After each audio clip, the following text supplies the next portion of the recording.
어제 한국은행이 3년 6개월 만에 기준금리를 올렸습니다. 그런데 이번 주 정말 중요했던 것은 따로 있습니다. 7월 13일 월요일 코스피가 8.95% 폭락했습니다. 장중에 서킷 브레이커가 발동돼 거래가 20분간 멈췄고 올해 들어 벌써 7번째. 그런데 그날 지난주까지 저가에서 사들이며 지수를 바치던 기관이 2조 2천억 원을 팔았고 외국인도 1조 7천억 원을 팔았습니다. 그 물량을 받은 건 개인입니다. 3조 9천억 원어치. 이 뉴스를 단순히 많이 빠졌네 하고 넘기면 안 됩니다. 이렇게 빠진 날의 손해는 주식을 판 사람한테만 생기는 게 아니기 때문이죠. 버틴 사람도 주식이 아예 없는 사람도 그날 각자 잃거나 놓친 게 있습니다. 거기서 생기는 값, 기회비용이 오늘의 이야기입니다.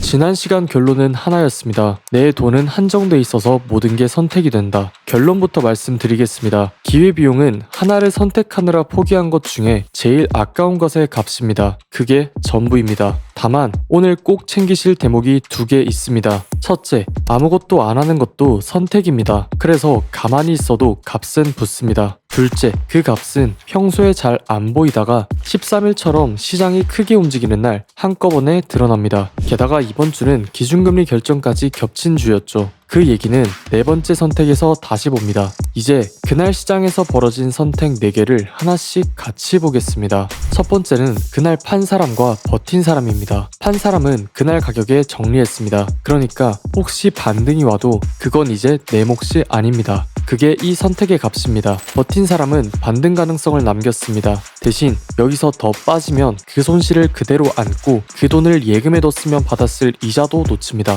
그게 버티기의 값이고요. 그럼 어느 쪽 값이 쌌을까요? 이건 지나봐야 합니다. 그래서 오늘은 어느 쪽 편도 들지 않겠습니다. 기회비용은 어느 쪽이 맞았는지 정해주는 게 아니거든요. 내가 지금 뭘 내놓고 있는지 확인하는 데까지 쓰는 겁니다. 두 번째는 기관입니다. 7월 9일과 10일 기관은 이틀 동안 2조 4천억 원을 사들이며 지수를 바쳤습니다. 그 기관이 주말이 지나고 2조 2천억 원을 팔았습니다. 저가에 사주던 자산운용사 자금도 8천억 원 매수해서 2조 1천억 원 매도로 돌아섰고요. 이틀 전에 산 물량에서 손해를 보면서 돌아섰다는 뜻이니까 시장에서는 이 반전 자체를 신호로 읽습니다. 그래서 그날 구도는 한 줄로 정리됩니다. 파는 손은 둘, 받는 손은 하나. 그런데 그 받는 손의 실탄이 넉넉하지 않습니다. 증시 대기자금인 예탁금이 6월 140조 원에서 105조 원까지 줄었고 이번 달에는 반대매매, 그러니까 빚으로 산 주식이 강제로 팔린 돈이 벌써 3,400억 원을 넘겼다는 집계가 있습니다. 세 번째는 주식이 없는 사람입니다. 나는 주식 안 하는데?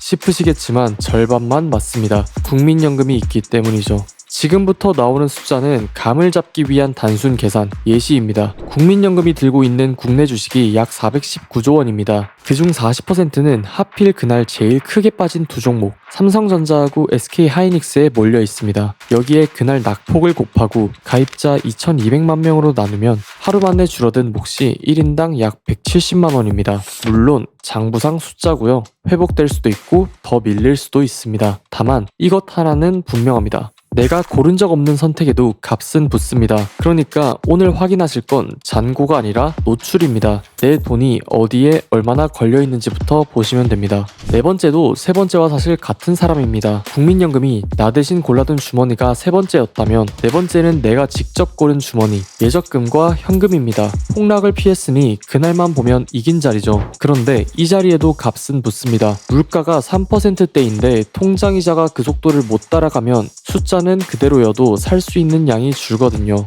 실수령 300만원 월급 기준이면 1년에 100만원 넘게 조용히 깎입니다. 이것도 단순 계산 예시입니다. 그리고 어제 그 금리 결정입니다. 금리가 올랐으니 예적금 쪽 사정도 나아졌을까요? 기준금리가 오를 때 벌어지는 일을 계산해보면 이렇습니다. 변동금리 대출은 1억당 이자가 월 2만원 남짓 늘어나는데 예금 2천만원은 세금 떼면 한 달에 3,500원 정도 늘어나는데 그칩니다. 전월세 전환율 상한도 기준금리를 따라 움직이고요. 그래서 오늘 밤에 해보실 만한 계산이 하나 있습니다. 종이에 지금 고민 중인 선택지를 다 적고 줄마다 포기하는 것 중 제일 아까운 것 하나씩만 값을 적어보세요. 이번 금리 결정이 그 값을 어떻게 바꿨는지도 함께 적어보시는 겁니다. 지금 미루고 있는 결정 하나가 한 달에 얼마짜리인지 그 종이에서 바로 보일 겁니다. 사각지대 하나만 더 짚겠습니다. 퇴직연금입니다. 내가 고르지 않으면 디폴트 옵션이라는 기본값대로 자동 운용됩니다. 13일 같은 날 제일 조용히 움직인 돈이 여기 있습니다. 무슨 유형으로 돼 있는지 확인하시는데 1분이면 됩니다. 영상 잠깐 멈추시고 딱 3개만 확인해보세요. 첫째, 내 계좌에 신용이나 미수가 섞여 있는지. 둘째, 변동금리 대출이면 다음 금리 조정일이 언제인지. 셋째, 국민연금하고 퇴직연금이 국내 주식에 얼마나 들어가 있는지. 셋 다 사고 파는 게 아니라 확인만 하시는 겁니다. 이제 인트로에서 봤던 헤드라인을 다시 보겠습니다. 코스피 8%대 폭락, 지수는 하나죠. 그런데 그 뒤에서 판 사람, 버틴 사람, 판 기관, 받은 개인, 그리고 아무것도 몰랐던 연금 가입자까지 저마다 다른 값을 냈습니다. 지수는 그날 하나였지만 값은 하나가 아니었다는 겁니다. 마지막으로 한 층만 올라가 보겠습니다. 하라는 얘기가 아니라 보자는 얘기입니다. 첫째, 장의 국면은 가격이 아니라 손이 바꿉니다. 13일처럼 파는 손과 받는 손이 바뀌는 날을 기억해 두시면 다음에 비슷한 그림이 왔을 때 보입니다. 그래서 이런 날은 지수보다 주체별 순매수를, 그러니까 누가 팔고 누가 받았는지를 먼저 보는 겁니다. 둘째, 뉴스 보실 때 붙일 질문 2개입니다. 이 뉴스에서 마음을 바꾼 쪽이 누구지? 안 바꾼 쪽은 지금 뭘 내고 있지? 이겁니다. 셋째, 지켜볼 자리 2개입니다. 하나는 이번 금리 결정의 후속입니다. 결정은 한국은행이 하지만 내 대출금리와 예금금리에 언제 얼마나 반영되는지는 은행마다 다르거든요. 아까 그 계산의 실제 값은 거기서 정해집니다. 다른 하나는 수급이 돌아서는 그림입니다. 반등이 하루 나오는 건 자주 있는 일이라 외국인과 기관이 같이 사는 날이 며칠씩 이어지는지가 관건이거든요. 이 영상을 보시는 시점에 그 그림이 나와 있는지는 검색창에 투자자별 매매 동향 한 줄이면 바로 확인됩니다. 7월 말 삼성전자 실적 발표도 그 다음에 확인할 자리고요. 여기까지 보이면 이번 폭락은 무서운 뉴스가 아니라 쓸만한 자료가 됩니다. 새우경제는 이렇게 경제 뉴스가 내 통장까지 오는 길을 한 편에 하나씩 따라갑니다. 지금 구독을 눌러주세요. 다음 영상은 환율입니다. 해외여행을 안 가도, 직구를 안 해도 환율은 마트 물건값을 타고 내 통장까지 들어옵니다. 다음 영상에서 그 경로를 따라갑니다. 감사합니다.